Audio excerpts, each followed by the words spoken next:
नमस्कार, मैं हूं अंकुर। आप देख रहे हैं सत्य हिंदी का न्यूज बुलेटिन। एक नजर डाल लेते हैं अब तक की खबरों पर। बिहार विधानसभा चुनाव से पहले दलित वोटर्स को लेकर एक सर्वे किया गया है।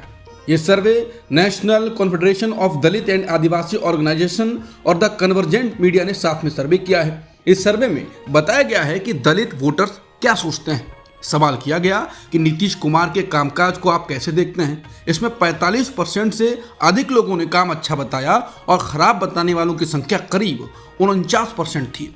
इसके अलावा करीब 6% की कोई राय नहीं थी। वहीं बिहार में कौन नेता पसंद है, इसमें तेजस्वी यादव आगे रहे। सर्वे के मुताबिक करीब 29% ने तेजस्वी को अपना पसंदीदा नेता बताया और करीब 26% ने चिराग पासवान को अपना पसंदीदा नेता बताया और करीब 23% ने नीतीश कुमार को बताया। बाकी वोटर्स जीतन राम मांझी, प्रशांत किशोर जैसे नेताओं को मिले। बिहार में किए गए सर्वे में दलित वोटर्स की पहली पसंद महागठबंधन बताया गया। 46% से अधिक वोटर्स की पसंद महागठबंधन है और करीब 32% की पसंद एनडीए है, जबकि करीब 22% दलित वोटर्स की पसंद दूसरी पार्टियां हैं। बिहार में राष्ट्रीय स्तर पर उनका पसंदीदा नेता कौन है, सर्वे में यह भी पूछा गया। इसमें राहुल गांधी ने लंबी छलांग लगाई और मोदी फिर भी आगे रहे। करीब 41% दलित वोटर्स ने राहुल गांधी को अपना पसंदीदा नेता बताया और मोदी को 47.5% ने अपना पसंदीदा नेता बताया और 12% से अधिक लोगों ने दूसरे नेताओं को अपना पसंद बताया। पीएम मोदी ने शुक्रवार को मोतिहारी में ऐसा कहा जिसकी चर्चा हो रही है। पीएम मोदी ने कहा कि हमारा संकल्प है कि आने वाले समय में जैसे पश्चिमी भारत में मुंबई है, वैसे ही पूरब में मोतिहारी का नाम हो। जैसे अवसर गुरुग्राम में है, वैसे ही अवसर गयाजी में बने। पुणे की तरह पटना में भी औद्योगिक विकास हो। मोदी की मोतिहारी दौरे पर मोतिहारी की चीनी की चाय का काफी जिक्र होने लगा। तेजस्वी यादव ने तंज भी कसा।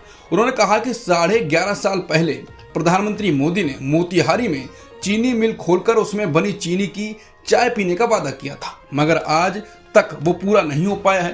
तेजस्वी ने उन्हें 11 साल पुराना वादा याद दिलाया। उन्होंने कहा कि लगभग 132 महीने पहले नरेंद्र मोदी ने मोतिहारी में चीनी मिल खुलवाकर उसकी चीनी से बनी चाय पीने का वादा किया था। तेजस्वी ने आरोप लगाया कि पीएम बनने के 11.5 साल बाद भी मोदी ने अपने ये वादा पूरा नहीं किया। उन्होंने तंज कसते हुए कहा कि पीएम इस बार प्रायश्चित करेंगे एवं इसका दोषी सम्राट अशोक या चंद्रगुप्त मौर्य को ठहराएंगे। वहीं पीएम मोदी ने आज मोतिहारी को मुंबई बनाने का वादा किया है, जिसके बाद सोशल मीडिया पर लोगों का कहना है कि फिर से मोदी जुमला बोलकर चले गए, इस बार पहले ही पकड़े गए हैं।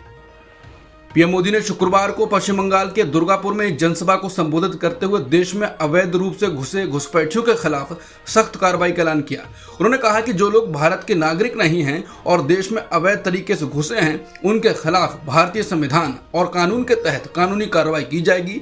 मोदी ने कहा कि मैं दुर्गापुर की धरती से साफ साफ कहना चाहता हूँ, ध्यान से सुनिए, जो भारत के नागरिक नहीं हैं, जो अवैध रूप से देश में घुसे हैं, उनके खिलाफ संविधान और कानून के अनुसार सख्त कार्रवाई होगी। केरल के कोयट्टम में राहुल गांधी की ओर से आरएसएस और भारतीय कम्युनिस्ट पार्टी मार्क्सवादी यानी सीपीआईएम पर दिए गए एक बयान पर सीपीआईएम ने कड़ी प्रतिक्रिया दी। सीपीआईएम ने सोशल मीडिया प्लेटफॉर्म एक्स पर लिखा है, आरएसएस और सीपीआईएम को एक समान बताने वाली राहुल गांधी की टिप्पणी बेतुकी और निंदनीय है। राहुल गांधी ये भूल जाते हैं कि केरल में आरएसएस से कौन लड़ रहा है। सीपीआईएम ने आगे लिखा कि सीपीआईएम ने केरल में भगवा आतंक से लड़ते हुए अपने कई कार्यकर्ताओं को खोया है। केरल में कांग्रेस और आरएसएस लगातार अपनी कम्युनिस्ट विरोधी भावनाओं को व्यक्त करने में एक दूसरे की बराबरी कर रहे हैं। केरल में कदम रखते ही राहुल गांधी भी वही भाषा बोलने लगते हैं। बता दें, इससे पहले राहुल गांधी ने कहा था कि मैं आरएसएस और सीपीआईएम से वैचारिक लड़ाई लड़ रहा हूं। उन्होंने कहा था, मेरी उनसे सबसे बड़ी शिकायत इस बात को लेकर है कि उनमें लोगों को लेकर कोई भावना नहीं है। ईडी ने छत्तीसगढ़ के पूर्व मुख्यमंत्री और वरिष्ठ कांग्रेस नेता भूपेश बघेल के भिलाई स्थित आवास पर छापेमारी के बाद उनके बेटे चैतन्य बघेल को गिरफ्तार कर लिया। यह कार्रवाई चैतन्य के खिलाफ कथित शराब घोटाले से जुड़े मनी लॉन्ड्रिंग मामले में की गई। संयोग से चैतन्य का आज जन्मदिन है।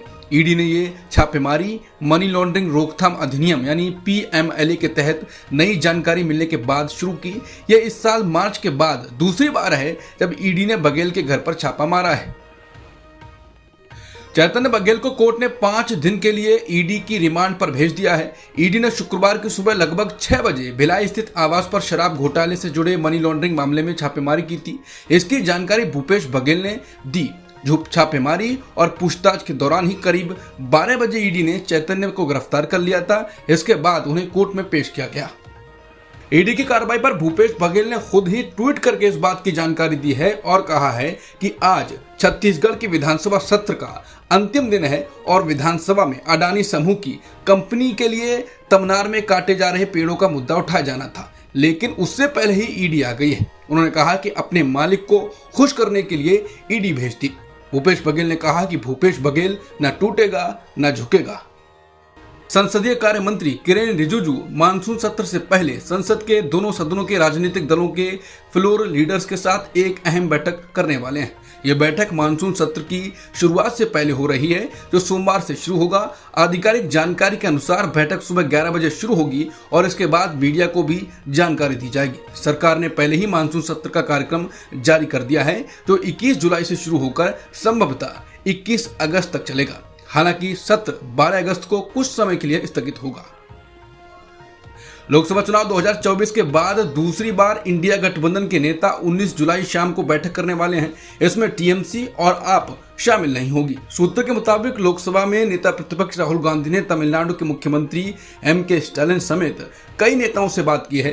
कांग्रेस महासचिव के.सी. वेणुगोपाल ने भी सभी दलों के नेताओं को कांग्रेस अध्यक्ष मल्लिकार्जुन खड़गे के घर होने वाली इस बैठक में बुलाया है। ये बैठक ऐसे वक्त हो रही है जब मानसून सत्र शुरू होने वाला है और बिहार में मतदाता सूची की विशेष पुनरीक्षण प्रक्रिया यानी SIR को लेकर घमासान मचा हुआ है। बता दें, विपक्ष इस सत्र में ऑपरेशन सिंदूर, भारत पाकिस्तान सीजफायर, बिहार SIR जैसे मुद्दों पर सरकार को घेरने वाला है। इसके लिए वो अभी से तैयारी में जुट गया है, क्योंकि इन मुद्दों पर सरकार बोलने से शुरुआत से बच रही है और अब देखते हैं क्या करती है।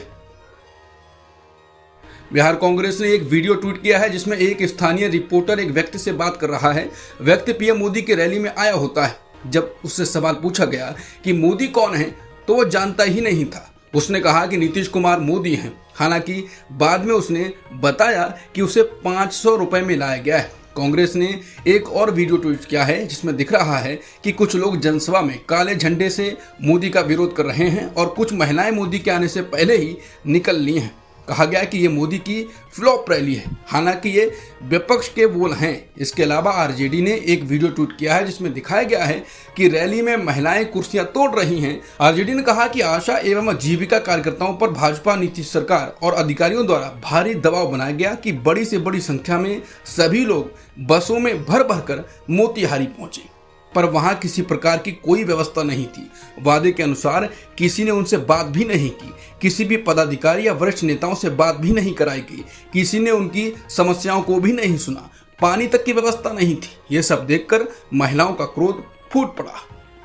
इलाहाबाद हाईकोर्ट के जज यशवंत वर्मा के खिलाफ लगे भ्रष्टाचार के गंभीर आरोपों के बाद संसद के मानसून सत्र में उनके खिलाफ महाभियोग प्रस्ताव लाया जा सकता है। यह मामला तब शुरू हुआ जब मार्च 2025 में उनके दिल्ली स्थित सरकारी आवास में आग लगने के बाद वहां से भारी मात्रा में जली हुई नकदी बरामद की गई। इस मामले में सुप्रीम कोर्ट की एक जांच समिति ने जस्टिस वर्मा को दोषी ठहराया था। इसके बाद तत्कालीन मुख्य न्यायाधीश संजीव खन्ना ने उनकी बर्खास्तगी की सिफारिश की थी। अब जस्टिस वर्मा ने इस जांच की समिति की रिपोर्ट और महाभियोग की सिफारिश को सुप्रीम कोर्ट में चुनौती दी है। जस्टिस वर्मा ने सुप्रीम कोर्ट में याचिका दायर कर जांच समिति की रिपोर्ट को खारिज करने की मांग की है। उन्होंने कहा कि समिति ने उन्हें अपनी बात रखने का पूरा मौका नहीं दिया और बिना ठोस सबूतों के निष्कर्ष निकाले। उनकी याचिका में दावा किया गया है कि ये प्रक्रिया उनके संवैधानिक अधिकारों और निष्पक्ष सुनवाई के अधिकार का उल्लंघन करती है। अब तक की खबरों में इतना ही। बाकी खबरों के लिए बने रहिए सत्य हिंदी के साथ।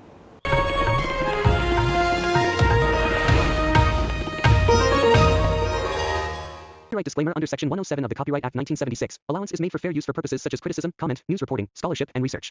Fair use is a use permitted by copyright statute that might otherwise be infringing.